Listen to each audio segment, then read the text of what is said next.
지난주에는 제가 캐나다에 온 지가 얼마 안 돼서 제틀렉 때문에 제가 잘 몰랐습니다.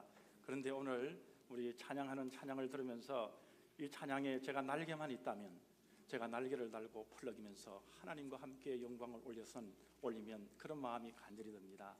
오늘 이 찬양의 은혜가 얼마나 큰지요. 우리 모든 성도들이 함께하는 귀한 찬양인 줄 믿습니다. 제가 캐나다에서 한국에 온 지 약 한 10일 정도 되는데요. 그래서 한국 서울에서부터 이 중부지방 그리고 남부지방에 제가 잠자는 시간 그리고 차를 타는 시간을 빼고는 지인들을 만났습니다.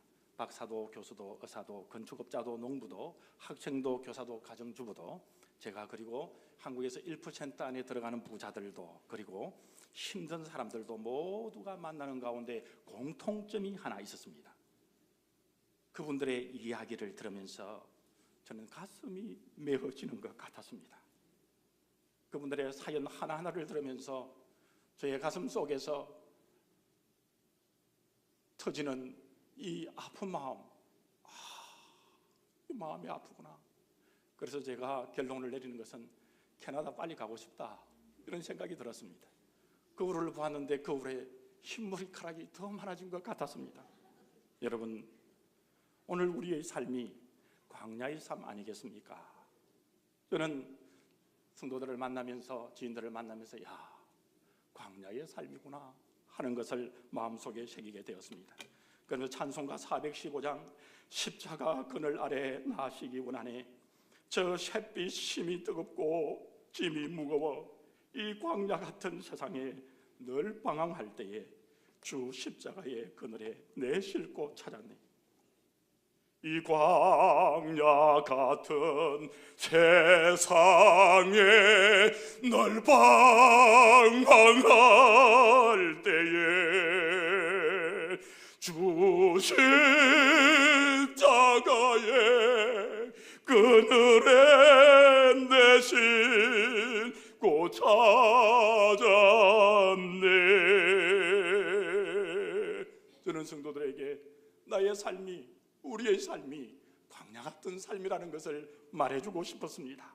여러분, 오늘 본문을 보게 되면 오늘 아브라함과 이삭과 이 야곱이라고 하는 믿음의 조상인 이 야곱의 삶 가운데서도 오늘 본문에서 형의 견제와 위협으로 그가 살던 브엘셰바를 떠나서 쫓겨다시피 하여 어두운 광야에 외롭고 무서운 밤을 지금 보내고 있습니다.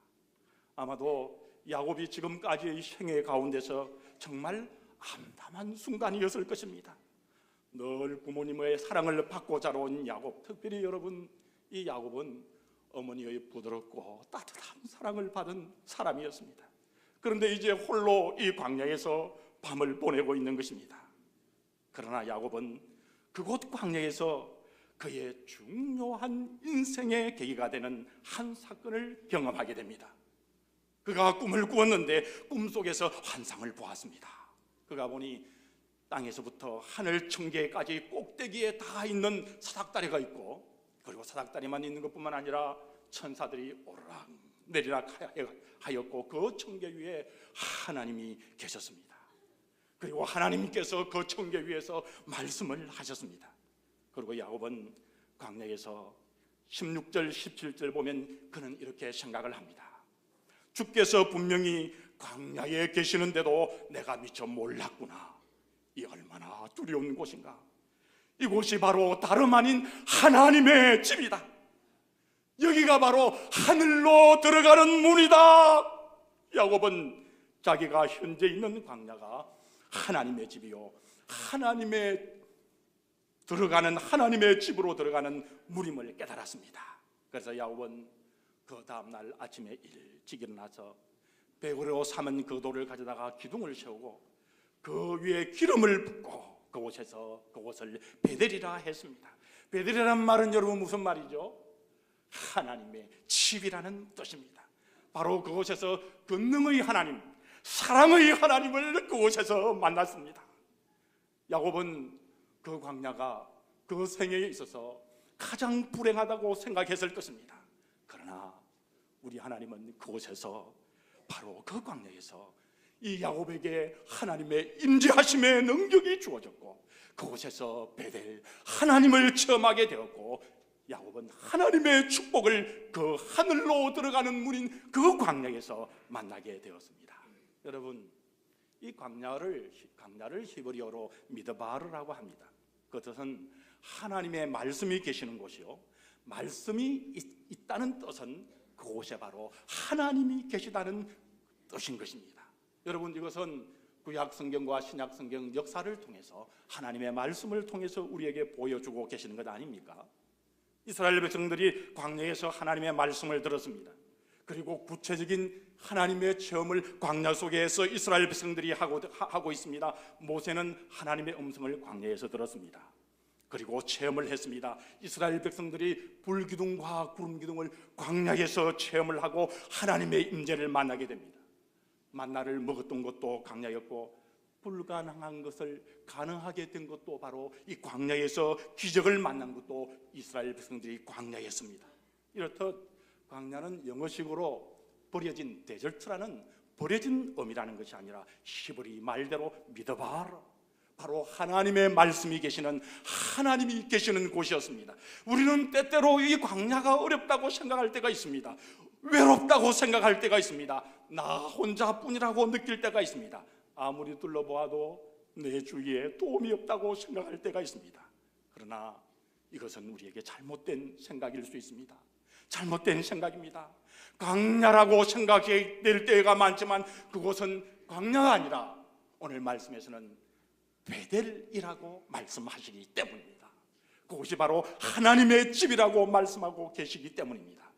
사랑하는 한일교회 성도님 여러분, 광야가 베델임을 영적인 눈을 뜨고 발견하시기를 원합니다. 야곱이 광야에서 하나님을 만났듯이 광야에서도 나도 하나님을 만날 수 있다는 사실을 오늘 말씀해 주고 계시는 것입니다. 여러분, 우리 모두 광야에서 하나님을 만나 내가 가진 문제가 해결되는 귀한 역사가 일어나기를 원합니다. 여러분, 광야를 통해서 우리가 우리에게 깨닫게 해주는 두 번째의 우리에게 영적인 교훈을 오늘 말씀하고 계십니다. 그것은 하나님께서 때때로 우리들을 광야로 내모실 때가, 내몰 때가 있다는 것입니다. 마가복음을 보십시오. 그 마가복음에 보면 성령님께서 예수님을 광야로 내몰았다라고 기록하고 있습니다. 간단한 말씀이지만 그곳에는 많은 뜻이 오늘 우리들에게 함축되어져 말씀해주고 있습니다. 성령님께서 예수님을 광야로 내모셨디 하나님께서 우리의 삶도 광야로 인도하실 때가 있다는 것입니다. 예수님께서 들짐승과 함께 광야에 지냈듯이 우리들도 광야에서 지내는 삶과 많은 시련의 고난이 우리의 삶 속에 있다는 것을 말씀합니다. 하나님께서 그러나 광야에서 천사들을 통하여 예수님께 시중을 들게 해주셨듯이 우리들이 광야에 지날 때에 하나님께서는 우리를 보호하시고 지켜주시고 우리를 인도해 주신다는 사실도 말씀하고 계시는 것입니다. 여러분, 마가복음에서 말씀하시는 것은 예수님께서도 광야에서 사탄의 시험을 받았었고 들짐승과 함께 지내셨다고 단호히 말씀합니다. 우리들은 때때로 우리들이 처한 환경이 어렵고 힘들기 때문에 현재의 상황을 한탄하고 비탄할 때가 있습니다. 광야에서 삶이 고단하고 힘든 것이면 틀림이 없습니다. 우리는 그래서 이 광야를 본능적으로 싫어합니다. 그런데 하나님께서는 우리를 광야로 초청하십니다. 광야는 우리의 뜻대로 잘 되지 않는 곳입니다. 광야는 우리에게 불편하고 낯선 그런 환경의 열악한 곳입니다. 그런데 왜 우리의 하나님께서 우리를 광야로 초청하십니까? 하나님은 우리가 고난당하고 어려움을 당하는 것을 상관하지 않으시는 분처럼 보이십니까? 오늘 우리에게 분명히 깨닫게 해주시는 것이 있습니다. 그것은 다름이 아니라 우리가 처하고 있는 이 상황은 비록 우리들이 보기에는 가장 불행하고 절망적인 것을 느낄지 모르지만 사실은 하나님께서는 우리들을 하여금 광야로 통과하는 길 속에서 우리를 통하여 성숙케 하시고 우리가 눈에 보이는 축복뿐만 아니라 눈에 보이지 않은 영원한 축복을 겸손하게 담을 수 있는 그릇으로 우리 하나님께서는 광야를 통하여 우리들을 만들고 준비해 가심을 우리들에게 보여주고 계시는 것입니다. 이것을 우리 산일교회 성도님들은 믿어야만 될 것입니다. 여러분, 성경을 보십시오. 열왕기상하, 역대상하를 쭉 보게 되면은요, 왜 사울의 삶은 실패했고 다윗의 삶은 성공적으로 살았습니까? 아니, 모든 왕들은 다윗 왕만큼 왜 성공하지 못한 것입니까? 사울과 다른 왕들은 다윗 왕이 경험한 이 광야를 경험하지 못했기 때문입니다. 사울과 다른 왕들은, 이스라엘 역사 속에 나오는 왕들은 왕이 될 때에 순탄한 과정 속에서 왕이 되었습니다. 그러나 다윗이 왕이 될 때는 결코 순탄하지가 않았습니다. 하나님은 다윗을 광야로 내모셨습니다. 이 다윗은 광야에서 많은 고생을 했습니다. 그 가운데 이 다윗은 광야에서 주시는 하나님의 은혜를 크게 체험을 했습니다. 그래서 여러분, 시편에 보십시오. 시편에 보게 되면 다윗이 광야에서 체험한 이 시를 오늘 우리 성도들에게 간증으로 성령 하나님께서 감동시켜 주셔서 그 시를 우리에게 들려주고 계시지 않습니까? 하나님의 임재하심과 하나님의 손길과 하나님의 인도하심을 높이 찬양하는 이 다윗의 시편들을 보십시오. 그리고 그는 광야의 삶을 통하여 더 성숙해지고, 그리고 더 겸손해지고, 더 하나님을 의지하는 사람이 되었습니다. 이 광야는 데절트, 버려진 곳이 아니라 하나님의 임재를 체험할 수 있는 베델이었고, 또 하나님의 음성을 들을 수 있는 미드바르였던 것입니다. 하나님은 다윗을 광야로 내모셨던 것처럼 우리의 삶도 광야로 인도하실 때가 있습니다. 그것은 우리를 징계하시는 것이 아니라 우리의 삶을 더 성숙하게 해주심이며 하나님의 임재의 경험을 더 크게 하심이 위함임을 여러분 믿어야만 될 것입니다. 그리고 더 중요한 것은 하나님의 사람으로 세우기 위하여 하나님께서는 하나님의 사람들을 광야로 내모셨다는 것입니다. 여러분, 우리의 삶이, 나의 삶이 비록 광야처럼 느껴져도 바로 그것이 하나님의 집이요 하늘로 들어가는 문을 깨닫기를 간절히 원합니다. 여러분, 직장생활 가운데서 내 직장생활이 광야와 같은 분이 계십니까? 여러분, 인간관계 속에서 내 가정의 문제가 광야와 같은 삶이라고 느껴지는 분이 있습니까? 이곳이 바로 하나님의 임재하심의 역사가 있는 하나님께서 베델 하늘로 들어가는 문임을 여러분 깨달으시기를 간절히 주님의 이름으로 축복합니다. 여러분, 오바마 대통령이 취임식을 할 때에 그때 기도하신 분이 계십니다. 미국의 대표적인 목사님 중에 한 분인 리 와렌 목사님인데, 아마 우리 성도님들께서도 이 목적 있는 삶이라는 책을 다 보셨으리라 생각을 합니다. 이 책은 우리 전 세계에 있는 기독교인들이 다 봤을 정도로 그런 책인데요. 그리고 이 리 와렌 목사님이 어느 날 이제 기자와 인터뷰하는 가운데 이런 말을 합니다.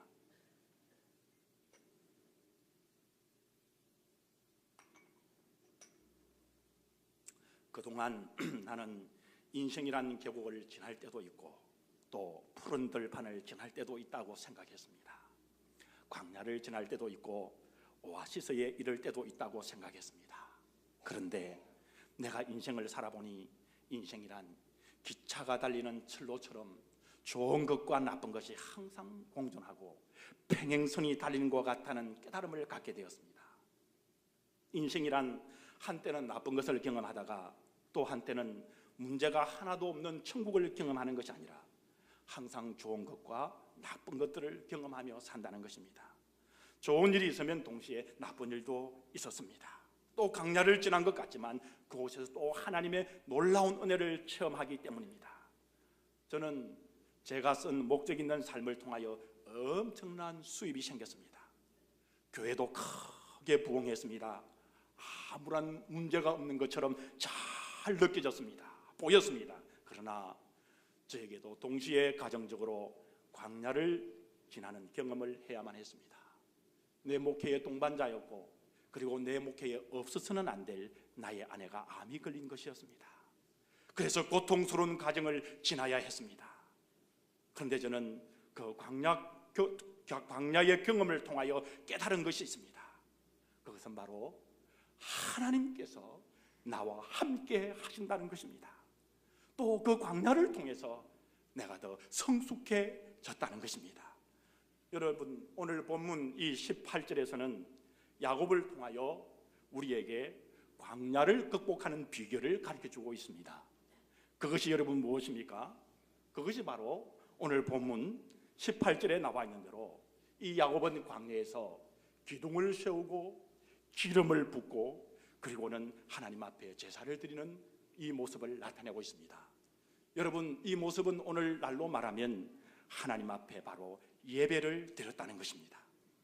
여러분, 이 야곱은 지금 이 광야의 이 환경이 파라다이스로 바뀌어서 예배를 드린 것이 아니라 그가 있는 곳은 여전히 돌무더기들만 있는 광야였지만 하나님께 제단을 쌓고 예배를 드린 것입니다. 여러분, 오늘 이 말씀은 오늘 21세기를 살아가는 우리 성도들이 어떻게 우리가 광야를 극복해야 하는지를 분명하고 똑똑하게 말씀해주고 계시는 것입니다. 여러분, 광야를 만났을 때 어떻게 극복해야 하는 것입니까? 여러분, 광야 생활 가운데서도 하나님께 예배하는 예배의 삶을 중단하지 말아라 라는 말씀인 것입니다. 그때 하나님께서는 그 예배를 받으시고 광야 가운데 있는 하나님의 백성을 도우시고 힘주시고 그리고 그 광야를 극복해 주시는 말씀인 것입니다. 광야 중에 있는 여러분, 이 인생의 광야에서 여러분, 어떤 광야가 정말 외롭고 고독하고 힘든 광야일까요? 여러분, 그것은 바로 죽음의 요단강을 건널 때 그 앞에 있는 바로 그 광야임을 믿습니다. 여러분, 그 광야 가운데서도 예배하는 자의 삶을 도우시고 힘을 주시고 죽음을 이기게 해주시는 분이 바로 우리 하나님이심을 믿습니다. 여러분, 어떤 광야이든지 하나님께서 그 광야를 붙들고 인도해 주실 줄 믿습니다.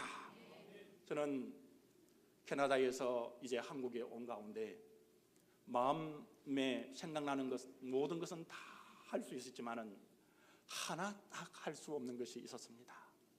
그것은 보고 싶었던 아버지를 볼 수가 없었다는 사실입니다. 아버지가 4년 전에 돌아가셨기 때문입니다. 다른 것은 다 할 수 있지만 아버지를 볼 수 없는 이 문제를 해결할 수가 없었습니다. 여러분, 저희 아버지는 정말 세상에서는 처음으로 별 볼 일 없는 어쩌면 평범한 인생을 사신 분입니다. 그러나 오늘 이번에 제가 캐나다 와서 한 번 더 캐나다에서 한국으로 와서 한 번 더 생각해 볼 때 신앙의 삶에서는 너무나 모범적인 분이 있었습니다. 그분이 돌아가시고 난 후에 후배 장로님들이 교회를 위한 그리고 신앙의 삶을 후배들이 본받기 위해서 기리기 위해서 신앙의 공적비를 예배당 앞에 세우기로 하고는 저희 형님과 어머님을 찾아왔습니다. 그렇지만 저희 형님 목사님과 어머님은 단호히 반대하셨습니다. 왜냐하면 교회에서 영광을 받으실 분은 오직 하나님 한 분이시었기 때문입니다. 여러분, 그리고 그분은 후배들에게 정말 잘하신 것 같았습니다. 제가 그렇게 말하는 것이 아니라 후배 장로님들이 만날 때 저에게 이야기 들려줬던 많은 사건들 가운데 제가 들을 수가 있었습니다. 그리고 담임 목사님, 그 시골에서 목회하는 목사님에게도 얼마나 사랑을 베풀고 그리고 담임 목사님을 존경을 했던지 그분의 평생 가운데 지금 후배 장로들이 이야기하는 것입니다. 그분의 평생 가운데 담임 목사님을 모시면서 단 한 번 담임 목사님 의견에 반대했다는 것입니다. 그 단 한 번이 언제냐 그러면 이 교회당 그 어떤 담임 목사님이 교회당 안에다가 태극기를 세우자 거기에 반대를 하셨다는 것입니다. 그 이유는 어릴 때 신사참배 때문에 무척 고생을 하셨습니다. 교회 문이 닫히고 쫓겨다니는 그런 어려움을 당했습니다. 그렇기 때문에 아마 그때를 기억하면서 하나님을 최우선에 둬야 하는데 국기를 교회 안에다가 세운 이 최우선에 아마 놀랬기 때문에 담임 목사님에게 반대하지 않냐, 그렇게 알레르기 반응을 보이면서 반응하지 않느냐 생각을 합니다. 저는 순수하게 하나님을 사랑했던 그분의 인생의 광야인 마지막 죽음의 순간이 궁금했습니다. 그래서 돌아가시기 전에 3일의 행적을, 그때 작은 누님 집에 계셨기 때문에 작은 누님을 통해서 듣고 제가 기록을 했습니다. 그 3일 동안의 행적 가운데서 그 침상에 누워있는 가운데 그분이 기운이 쇠진해졌을 때에 저의 두 번째 누님에게 이야기했다고 합니다. 야야, 저 옆에 젊은 청년 장로님이 와 계시는구나, 그렇게 이야기를 했답니다. 그런데 저의 누님이, 아버지, 뭐가 와 있단 말입니까? 아무도 없어요. 아니야, 야야, 너의 눈에는 보이지 않지만 내 눈에는 청년 장로님이 그 옆에 와 있구나, 그렇게 말씀하셨다는 것입니다. 믿음의 조상 아브라함, 이삭과 야곱과 기드온과 그리고 드보라와 성경에 있는 모든 믿음의 위인들을 보면 그때마다 하나님께서 천사를 보내셨습니다. 여러분, 광야 생활 가운데 죽음의 순간까지 하나님의 사람에게, 하나님께서 하나님을 섬기는 자에게 그 죽음의 외로운 광야를 건너갈 수 있도록 하나님께서 도우시고 인도해 주심을 믿습니다. 저는 저희 아버지의 삶, 신앙의 삶을 돌이켜보면서 세 가지를 잘 하셨습니다. 첫째는 찬송을 잘 하셨습니다. 아침에 새벽기도 일어나면서부터 저녁 주무실 때까지 큰 소리로 산에 올라가서, 제가 어릴 때의 경험은 나무를 베고 가수원을 경작할 때도 찬양 소리가 산 전체에 울려 퍼졌습니다. 그리고 새벽기도에 빠지지 않았습니다. 새벽기도에 종을 치기 위해서 돌아가시 얼마 전까지만 해도 종을 치면서 새벽기도에 나갔습니다. 기도를 했습니다. 그리고 새벽기도를 마치고 나면 가정에 들어와서도 또 가정 예배를 드렸습니다. 말씀은 돌아가시기 전에 3번씩, 1년에 3번씩 하나님의 말씀을 읽고 또 읽었습니다. 여러분, 이 삶이 무엇일까요? 딱 두 자로 표현하면 예배의 삶인 것입니다. 예배의 삶을 사는 날 동안, 예배의 삶을 사는 기간에 하나님께서는 그 죽음의 광야를 건너갈 수 있도록, 외롭지 않게 하시고 그 어려움을 이길 수 있도록 하나님께서 하나님의 사자를 보내신 줄 믿습니다. 여러분, 죽음의 광야도 인도하셨다면 오늘 한일교회 우리 성도님 여러분, 오늘 내가 가지고 있는 광야는 과연 무엇입니까? 이 광야를 어떻게 극복하시렵니까? 이 광야를 어떻게 지나가시렵니까? 내 가정에 있는 이 광야, 남편과 아내 속에 있는 이 관계 속에서의 광야, 내 사업의 광야, 내 삶의 광야를 어떻게, 내 건강의 광야를 어떻게 지나가시겠습니까? 다른 방법은 아무것도 없습니다. 사랑하는 한일교회 성도님 여러분, 예배하는 삶 가운데 하나님께서 힘주시고 지켜주시고 인도해 주심을 믿습니다. 오늘 리와랭 목사님은 그가 깨달은 바를 이렇게 이야기합니다. Happy moment, praise God. 행복한 순간이 있느냐, 하나님을 찬양하라. Difficult moment, seek God. 어려운 황금 순간이 있느냐, 그때에 하나님을 찾아라. Quiet moment, thanks God. 너의 삶에 있어서 조용한 음침한 때가 있느냐, 그때에 하나님께 감사하라. Painful moment, trust God. 어려운 환경이 있느냐, 하나님을 신뢰하라. 그리고 그는 마지막에 이렇게 말합니다. Every moment, 무엇일까요? Worship God. 모든 순간순간마다 하나님께 예배하라 라고 말했습니다. 사랑하는 성도님 여러분, 광야라고 느껴질 때가 있습니까? 아니, 우리의 인생의 삶 가운데 이 세상에 단 한 사람도 광야의 삶을 거치지 않는 사람 없습니다. 광야를 지나가지 않는 사람 없습니다. 그런 분 한 분 여기 앞에 나와 보십시오. 한국뿐만 아니라 캐나다도 마찬가지고 복지사인 그곳에도 마찬가지입니다. 어느 한 분이라도 광야의 삶을 거치지 않는 분이 없습니다. 여러분, 이 순간순간마다 예배하면서 지나가십시다. 그때야 하나님께서 분명히 반드시 도우시고 힘주시고 승리하게 해주실 줄 믿습니다. 이 귀한 하나님의 역사의 말씀이 오늘 우리 한일교회 성도님들의 한 분 한 분의 말씀이 되시기를 주님의 이름으로 축복합니다. 다 같이 기도하겠습니다. 하나님 감사합니다. 우리의 믿음의 조상 야곱도 광야 생활을 거쳤는데 주여 우리의 광야의 삶 가운데 성령님께서 우리를 붙들고 인도하시고 역사하여 주옵소서. 하늘까지 닿는 사닥다리를 내려주십시오. 천사의 오르락 내리락하는 도움의 손길을 허락하여 주십시오. 전능하신 하나님의 말씀의 역사가 오늘 우리의 성도님들의 삶 가운데 베델의 역사로 일어나게 하여 주십시오. 예배하는 삶 순간순간마다 하나님 오늘 우리 성도님들의 삶을 붙드시고 건너시고 안으시고 인도하여 주셔서 이 광야의 삶 가운데 분명히 승리하는 하나님의 말씀을 듣는 가운데 외롭지 않게 승리할 수 있도록 인도하여 주옵소서. 우리 주 예수 그리스도의 이름, 축복의 이름, 영생의 이름, 구원의 이름, 치유의 이름으로 감사하며 간절히 기도